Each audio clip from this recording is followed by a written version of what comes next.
কদুবন ছিল এক ছোট্ট গ্রাম ঘন জঙ্গলের মাঝে। সেখানে রাতে গাছের ডাক শুনলেও কারো উত্তর দেওয়া নিষেধ।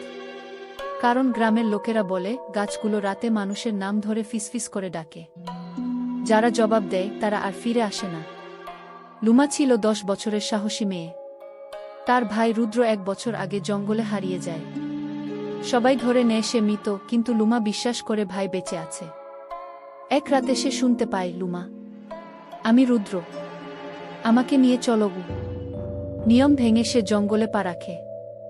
আর পরদিন সে নিখোঁজ। তার 3 বন্ধু রহিম, সুমি ও ছোটন তাকে খুঁজতে বের হয়। জঙ্গলে তারা শুনতে পায় নিজের নাম ধরে গাছের ডাক।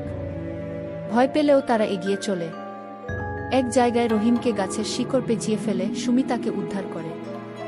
এরপর তারা পৌঁছায় এক অদ্ভুত গাছের সামনে, যার গায়ে মানুষের মুখ। গাছটা বলে, লুমাকে চাইলে তোমাদের সবচেয়ে প্রিয় কিছু দাও। রহিম দেয় মায়ের হাসি মুখ, সুমি দেয় তার বিড়াল, আর ছোটন দেয় সাইকেল। তখন গাছ কেঁপে ওঠে আর লুমা পড়ে যায় মাটিতে। জ্ঞান ফিরে সে ফিসফিস করে বলে, আমি রুদ্রকে দেখেছি। সে ওই গাছেই আছে। কিন্তু ফিরতে পারেনি গে। তারা দেখে গাছের গায়ে নতুন মুখ, রুদ্রের। সেই দিন থেকে কদুবনের নিয়ম বদলে গেল। ভয় পেলে হার, সাহস পেলে মুক্তি। ভয় ফিসফিসে ডাককে শক্তি দেয় গে।